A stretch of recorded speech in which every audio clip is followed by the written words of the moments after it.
दोस्तों नमस्कार, मैं महेश बड़गुजर। आप देख रहे हो नेशनल सनसनी न्यूज नेटवर्क। जिस तरीके से बात करें, कल 10वीं क्लास का और 12वीं क्लास का सीबीएसई का रिजल्ट आया, तो तमाम जो स्कूल्स हैं इसी तरीके से जो सफलता की सीढ़ियां चढ़ रहे हैं। तो हम बात करेंगे, फिलहाल हम पहुंचे हैं एनवीएन जो स्कूल है बिडुकी में, और हमारे साथ जो बच्चे हैं स्कूल में, जिन्होंने अब की बार स्कूल में साइंस सब्जेक्ट्स में 100/100 लेकर जो स्कूल का कहते हैं जिले का, और साथ साथ अपने टीचर्स का जो नाम रोशन किया है, तमाम जानकारी उन्हें कि इसी सफलता में उनका किस किस का सहयोग रहा है, किस तरीके से उन्होंने मेहनत की और आज किसको वो रिप्रेजेंट कर रहे हैं, तमाम चीज़ें हम बात करते हैं। हमारे साथ अध्यापक भी हैं, उनसे बातचीत करेंगे, और साथ साथ बच्चों से भी हम बातचीत करने की कोशिश करेंगे। हमारे साथ बच्चे हैं, एक लड़का है गणेश। क्या नाम बेटा? गणेश। गणेश, क्या आपका क्वेश्चन अब की बार रहा है? सर मेरा 95.8% आए हैं। 95.8% आपके फिलहाल आए हैं। यस सर, और सर साइंस में 100 मार्क्स। साइंस में 100/100 मार्क्स आए हैं। किसका फिर किसकी को मानते हो अपनी सफलता का जो श्रेय है, आपकी जो मेहनत है वो रंग लाई है, किस किसने सर इस सफलता के पीछे मैं सबसे पहले अपने टीचर्स और पेरेंट्स का धन्यवाद करना चाहता हूं, जिन्होंने मेरे साथ दिन रात मेहनत की और मैंने भी मेहनत की, प्रॉपर टाइम टेबल किया और उसी के अकॉर्डिंग मैंने मेहनत की। गणेश, रूटीन की अगर बातचीत करें, जिस तरीके से आपने मेहनत की, तो रूटीन आपने किस तरीके से शेड्यूल बनाया, किस शेड्यूल पे आपको वर्क करना चाहिए? रूटीन सर मैं आपको बताऊं तो स्टार्टिंग में मेरे पेरेंट्स, टीचर्स और स्कूल का मेरे ऊपर काफ़ी ज़्यादा प्रभाव पड़ा है, और हमारी प्रिंसिपल मैम हमेशा हमें मोटिवेट करती रहती हैं, और वो हमें हमेशा सेल्फ स्टडी के लिए प्रिपेयर करती रहती हैं। तो इसी के तहत मैंने सेल्फ स्टडी पे ध्यान दिया। नहीं, मैंने आज तक किसी कोचिंग, ट्यूशन, किसी से कुछ भी कोचिंग या ट्यूशन की कोई भी प्रिपरेशन नहीं की। ये आपके साथी होंगे, सहपाठी जो साथ पढ़ते होंगे, उस तरीके से कैसे मोटिवेशन मिलता है? क्योंकि कहीं ना कहीं जो सहयोग देता है तो ज़्यादा व्यक्ति मोटिवेट होता है। सर उनके साथ डिस्कशन होता है, और आपस में आप जानते हो कि अगर साथ में 4-5 बच्चे रहते हैं तो कंपटीशन भी रहता है, उसी से ही मोटिवेट होते हैं और आपस में कंपटीशन के क्या करते सलाह हैं। देना चाहोगे जो और आपके साथी हैं, जो और भी इसी तरीके से प्रिपरेशन कर रहे हैं, क्योंकि जो आगे जब एग्जाम्स देंगे उनके लिए आप क्या कहना चाहोगे? सर यही देना चाहता हूँ कि हार्ड वर्क करते रहिए, और कोई भी ऐसा काम नहीं है जो असंभव नहीं है, और हार्ड वर्क की एक वो की है जो सभी को खोल सकती है। प्लस टू के आगे क्या प्लानिंग रहेगी आपकी? प्लस टू की ये प्लानिंग है सर, मैंने साइंस स्ट्रीम चूज़ की है, जिसमें मैंने नॉन मेडिकल की है, और आगे मैं इंजीनियरिंग की तरफ बढ़ने जा रहा हूँ। और भी बच्चे हैं, इनसे बातचीत हम करने की कोशिश करेंगे। बेटी, क्या नाम है आपका? खुशी। खुशी, आपकी क्या पोजीशन रही है आपकी बार? मेरी पोजीशन थर्ड है और मेरी 94% बनी है। 94% आपकी बनी है। सबसे बड़ी चीज़ आती है, कहीं ना कहीं मेहनत कर रहे थे, उम्मीद थी या इससे ज़्यादा उम्मीद थी आपको? इसकी उम्मीद थी या इससे ज़्यादा कुछ उम्मीद थी? इतनी उम्मीद थी मुझे, और मेरी उम्मीद के अकॉर्डिंग ही मेरे मार्क्स आए हैं। क्या कहना चाहोगे, किस किसकी आपके साथ मेहनत में से सफलता में आपका सहयोग रहा है? मेरी टीचर्स, मेरी प्रिंसिपल मैम, ये पूरा स्कूल और मेरे पेरेंट्स, इन सभी की वजह से मैं इतनी अच्छी परसेंटेज बन पाई है, तो मैं इन्हीं को थैंक यू बोलना चाहूँगी। शेड्यूल की बात करें, टाइम पढ़ाई का शेड्यूल किस तरीके से आपने जनरेट किया कि मुझे इस टाइम पे ये करना चाहिए? और कहीं ना कहीं एक कहते हैं, शेड्यूल जब तक नहीं बनता है किसी काम को लेकर, तक कहीं सफलता आपको हासिल नहीं होती मैं रेगुलर स्कूल भी आती थी, उसके बाद घर जाने के बाद मैंने सेल्फ स्टडी भी की है, क्योंकि प्रिंसिपल मैम हमारी सेल्फ स्टडी के लिए मोटिवेट करती हैं। तो टीचर्स स्कूल में हमें जो पढ़ाते थे, हम उसी के रिगार्डिंग घर पे भी सेल्फ स्टडी करते थे, तो उसी से सब हो गया। है। उसी से हुआ है। ठीक है, बच्ची और बेटी, क्या नाम है आपका? यशिका। जैसिका, आपकी कौन सी पोजीशन रही है? फोर्थ। Fourth position. कितने मार्क्स आपके रहे? 93%। 93। अब आगे की क्या रूटीन आपका रहेगा? और बातचीत करेंगे शेड्यूल का, तो पढ़ाई का शेड्यूल आपने किस तरीके से जनरेट किया कि मुझे इस टाइम पे ये करना चाहिए, और किस तरीके से आपका सहयोग रहा है साथियों का? मैंने अपना टाइम टेबल 6 घंटे पढ़ाई के साथ बनाया है, और मेरा ये रहेगा कि क्लास में जो टीचर पढ़ा रहा है उससे पहले तो ध्यान से पढूं, और फिर घर जाके उसे ही री रिवाइज करूं। सबसे बड़ी चीज़ है, आजकल जो बच्चे पढ़ते हैं, तो बड़े बड़े स्कूल्स कहीं ना कहीं एक ट्यूशंस की सलाह देते हैं। इस तरह की ट्यूशन सलाह कभी मिली कि नहीं मिली? नहीं। कहीं ना कहीं सेल्फ स्टडी से जो आपने जो मार्क्स हासिल किया, वो सेल्फ स्टडी से हासिल किया। Self study. किस किस का सही श्रेय देना चाहोगे अपनी मेहनत का, जिस तरीके से सफलता जो आपने हासिल की है?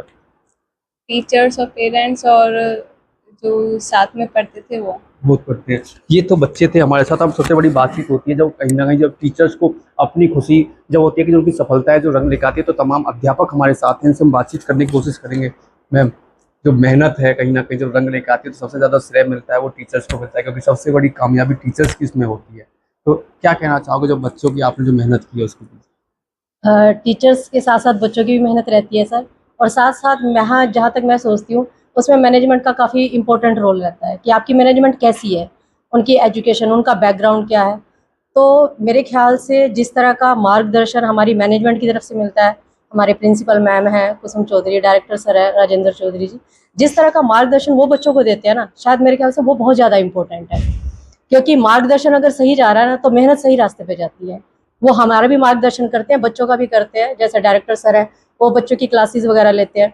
और सबसे बड़ी इंपॉर्टेंट बात है, अगर मैं दूसरे स्कूल से भी अब कंपैरिजन करूं, तो कहीं ना कहीं वो बच्चे 2-2 3-3 ट्यूशन ले रहे हैं। क्योंकि मेरे नॉन में बहुत सारे टीचर्स हैं दूसरे स्कूल्स के, तो मैं जहाँ देखती हूँ ना, वो साइंस की अलग ट्यूशन ले रहे हैं, मैथ की अलग ट्यूशन ले रहे हैं, इंग्लिश की अलग ट्यूशन ले रहे हैं।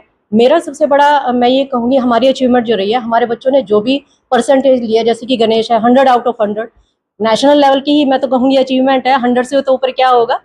और हमारे दूसरे बच्चों ने भी, कि इन्होंने सिर्फ जो हमारा स्टाफ मेहनत करा रहा है उसके बेस पे, कि क्योंकि हमेशा हमारे लिए ओपन रहता है, कभी भी बच्चे अगर, जैसे मैं मैथ टीचर की बात करूं, अगर उन्हें कोई किसी तरह का कोई कंफ्यूजन है, तो वो फौरन सर के पास फोन भी कर लेते हैं और फोटो भी खींच के भेज देते हैं, तो सर उनको उस पर भी सोल्यूशन देते हैं। यानी कि स्टाफ हर टाइम प्रेजेंट है बच्चों के लिए।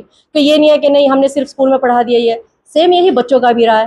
तो उन्होंने बिना किसी ट्यूशन, बिना किसी कोचिंग के जो अचीवमेंट लिया है, तो मैं इसमें सबका ही कंट्रीब्यूशन मानूंगी, मैनेजमेंट का भी, हमारे स्टाफ का, उनका डेडिकेशन जो रहा है। और खास कर हमारे बच्चों की तो मेहनत है ही सर, कि जो हमने उन्हें कहा वो हमारे कहे रास्ते पर चले। तो सबका ही कंट्रीब्यूशन है सर। तो ये मैं कि सबका एक कंट्रीब्यूशन रहा है, स्टाफ का तो रहता ही है कहीं ना कहीं। जो बच्चे हैं उनकी बातचीत करेंगे जिस तरीके से आजकल एक सबसे बड़ी परंपरा है कि ये तो बच्चे सेल्फ स्टडी से आए, हम बच्चों को बड़े स्कूल में पढ़ाते हैं, फिर ट्यूशंस के लिए करते हैं कि आप ये चीज़ का ट्यूशन ले लीजिए, आप इस चीज़ में कमजोर हो तो इस चीज़ में ट्यूशन ले लीजिए। वो कहाँ तक सही होता है, और कहीं ना कहीं जो सेल्फ स्टडी का नतीजा तो हम आजकल देख ही रहे हैं। सर जैसे आजकल की जो चल रहा है ट्यूशन का, मुझे ऐसा लगता है कि अगर बच्चा सेल्फ स्टडी करेगा तो वही सक्सेसफुल होगा, क्योंकि टीचर जो ट्यूशन में पढ़ाते हैं वही क्लास में रिवाइज होता है। अगर बच्चा वही क्लास वाला रिवाइज करे तो ट्यूशन की नीड नहीं होगी। मैं ट्यूशन की तरफ नहीं जाऊंगी, मैं सेल्फ स्टडी की तरफ जाऊंगी। क्या कहना चाहोगे, जो आपकी जो मेहनत है वो रंग लेके आई है, कहीं ना कहीं जो मेहनत में लगे हाँ हुए सर, बहुत खुश हूँ मैं अपने बच्चों के लिए भी, स्टाफ मेंबर्स के लिए भी, अपनी ऑर्गेनाइजेशन के लिए भी बहुत खुश हूँ कि हमारे इस गांव जो भड़ूकी में है जो स्कूल है, कि डिस्ट्रिक्ट लेवल तक बच्चे का जो रिजल्ट शो कर रहा है, तो मैं बहुत अब खुश तो हूँ। नेशनल लेवल से आपने कहीं ना कहीं कंपटीशन आप करने की हाँ सर, कंपटीशन जारी है, मेहनत जारी है, टीचर्स की तरफ से भी, स्टूडेंट्स की तरफ से भी, और ऑर्गेनाइजेशन की तरफ से भी। ऑर्गेनाइजेशन की तरफ से। ये देखिए टीचर्स थे जो बता रहे थे कहीं ना कहीं मेहनत जारी है, आगे भी इससे अच्छे परिणाम लागे, तो कहीं ना कहीं नेशनल स्तर पर। तो आप डिस्ट्रिक्ट लेवल की बात करते थे, जब 100/100 बच्चे साइंस में लेके आए, तो वो नेशनल स्तर की तैयारी अब की बार चल रही है, तो इससे ज़्यादा तो हो भी नहीं सकता। और टीचर्स में से बातचीत करने को बातचीत करेंगे, जब मेहनत रंग लेके आते हैं सबसे ज़्यादा खुशी टीचर्स को होती है। तो कहीं ना कहीं टीचर्स की मेहनत उनके पीछे पेरेंट्स से भी ज़्यादा होती है। और क्या कहना चाहोगे इस तमाम बच्चों की सफलता के लिए आप? मेरा नाम यशवीर सिंह है और मैं पिछले 10 साल से as a TGT mathematics school में काम कर रहा हूँ।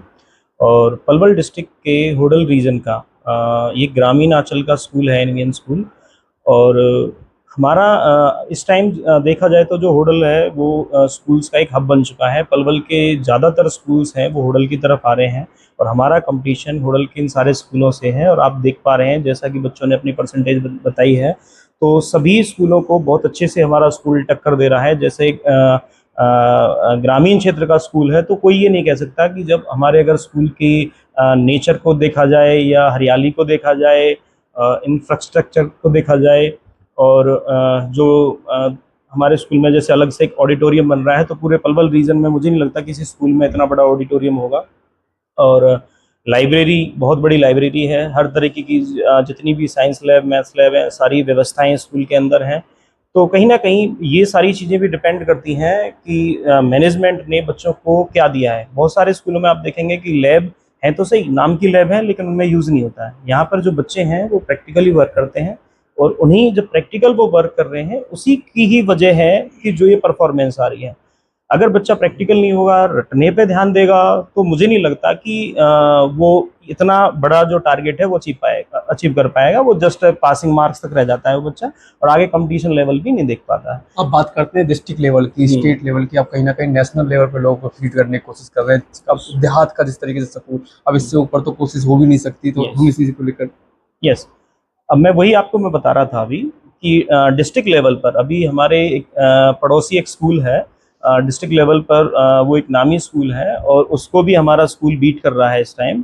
तो कहीं ना कहीं अगर देखा जाए तो 100 मार्क्स ले रहा है तो बच्चा इससे ऊपर तो और भी क्या करेगा। और सभी में ही सारे, अभी तो साइंस में उन्होंने 100 मार्क्स लिए हैं, मैथ्स में 98 है, एसएसटी में 97 है, तो सभी विषयों में मतलब बढ़ चढ़ कर जो टीचर्स हैं वो अच्छी मेहनत कर रहे हैं और बच्चों का भी बहुत अच्छी प्रिपरेशन चल रही है। सारी सुविधाएं स्कूल उन्हें उपलब्ध करा रहा है। और मेरा मानना ये है कि जरूरी नहीं है कि हम बच्चों को लगाए रखें स्कूल में। बहुत से स्कूल्स हैं जो एक्स्ट्रा क्लास के नाम पे भी बच्चों से मतलब पैसे लेते हैं। हमारे स्कूल में एक्स्ट्रा क्लास तो लगती है कुछ टाइम के लिए, लेकिन बच्चों से कुछ भी एक्स्ट्रा कुछ नहीं लिया जाता है। और मेरा मानना ये है कि अगर स्कूल जो टाइमिंग है उस दौरान तक ही बच्चा स्कूल में पढ़े और घर पे जाके फिर से सेल्फ स्टडी करे 8 घंटे 10 घंटे, तो जो ये सारी कामयाबी यहाँ पर नज़र आ रही है वो आपको देखने को मिलेगी। ये हमारे साथ सर थे जो बता रहे थे कहीं ना कहीं सेल्फ स्टडी जरूरी है। जरूरी नहीं है आप कहीं ना कहीं ट्यूशन पे बच्चों का फोकस करें। सुविधाओं की बात करें तो स्कूल में सुविधाएं, लैब की अगर बात करें तो लैब में बच्चों को पूरी तरीके से प्रैक्टिकल पढ़ा रहे हैं। ऑडिटोरियम की सुविधाएं स्कूल के अंदर बात करें, सारी सुविधा के सर बता रहे थे कि जितना हो सकता है बच्चा सेल्फ स्टडी की और फोकस करता है तो अपनी जो सफलता है और भी ज़्यादा हासिल कर सकता है। सर बातचीत करेंगे नरेश सर, जिस तरीके से मेहनत आपके अपराम लेके आ रही है तो कहीं ना कहीं वो दिखाई भी दे रहा है, तो क्या कहना चाहोगे इन सफलताओं के पीछे? Sir, being a science teacher, Ganesh has scored 100 marks. Then it's a very proud moment for me and for school and for Ganesh and the entire region that he have achieved the 100. It's a national competition that he have given to the all the scholars and the students. और मैं यही कहना चाहूँगा कि बच्चे और मेहनत करें, आगे के जैसे 11th और 12th के लिए मेहनत करें, उसके बाद उसमें भी एक हायर परसेंटेज और कोशिश करें कि 100 तक जाएं। और उसके बाद अपने करियर्स के लिए IIT PMT या नीट्स के लिए जहाँ भी ये जा रहे हैं उसमें और ज़्यादा मेहनत करें। और इस सब का बस एक रीज़न मेन होता है बच्चे की self study. Teachers are only the facilitators, हम पढ़ा देंगे, समझा देंगे, बता देंगे, but the main work is for the student. उसे अगर 6 से 8 घंटे अपने स्टडी को देने हैं, 10 घंटे अपनी स्टडी को देना, then he can achieve anything. सीधा सा मतलब यही है कि बच्चे को सेल्फ स्टडी जितना ज़्यादा टाइम आप दोगे, बच्चा सेल्फ स्टडी को जितना ज़्यादा प्रेफरेंस देगा वो उतना ही अच्छा स्कोर अचीव कर आज की एक सबसे बड़ी समस्या हम लगातार लोगों को देखते हैं कि आज बच्चों को बड़े स्कूल में भी पढ़ाना और ट्यूशन भी भेजना एक कल्चर चलता जा रहा है, और वो कितना सही है कितना गलत है। सर, मैं इस ट्यूशन और कोचिंग ट्रेंड को गलत मानता हूँ। ट्यूशन और कोचिंग में क्या होता है मैं आपको बताऊं। लॉजिकली अगर हम प्राइमरी लेवल तक की बात करें, बच्चे को बहुत से क्या करते हैं पेरेंट्स, जिनके पास टाइम नहीं है, फर्स्ट सेकंड थर्ड से ही अपने बच्चों को ट्यूशन भेज देते हैं। वो वहाँ क्या होता है, एक टीचर है 20-30 बच्चों को लेके बैठा हुआ, वो ही स्कूल का वर्क होमवर्क करा करके उन्हें भेज देगा। बस वो है कि वो बच्चे को घेर रहा है एक तरह से। अगर हम बड़ी क्लासेज की बात करें तो 9, 10, 11, 12 में जो बच्चा ट्यूशंस में जा रहा है तो कर तो वो अपनी बुक्स ही रहा है वहाँ पर भी। तो उनमें अगर 2 घंटे 3 घंटे में टीचर उसे 10 मिनट 20 मिनट दे पा रहा है तो मैं नहीं मानता कि वो क्वालिटी टाइम उस बच्चे को दिया। अगर उसी 3 घंटे को जिसको वो ट्यूशन में या कोचिंग में दे रहा है, तो अगर उसी 3 घंटे को प्लस में अपने 6 आवर्स स्टडी के और मिला दे तो 9 घंटे हो जाते हैं। That can be sufficient for the student. वो बुक्स को पढ़े, मेन जितना है बुक्स, जितना बुक्स के टच में बच्चा रहेगा, जितना रिवीजन करेगा उतना वो अच्छा स्कोर कर पाएगा। कहीं ना कहीं जो सेल्फ स्टडी है वो सबसे सेल्फ स्टडी ही आज की डेट में की है हार्ड सक्सेस के साथ। बहुत बहुत धन्यवाद सर। ये तमाम अध्यापक थे हमारे साथ जिनसे बात कर रहे थे NBN स्कूल बिरूकी के, और इसी तरीके की जो अचीवमेंट है लगातार हम दिखाते रहते हैं स्कूल की 100/100 लेकर जिस तरीके से नेशनल स्तर पर एक कम्पिटिटिव कर बच्चों को दे रहे हैं, कंपटीशन दे रहे हैं। तो तमाम लाइव अपडेट लगातार हम आपको देते रहेंगे। जो हमारे चैनल साथ तो देखते रहिए नेशनल सनशाइन न्यूज़ नेटवर्क पर।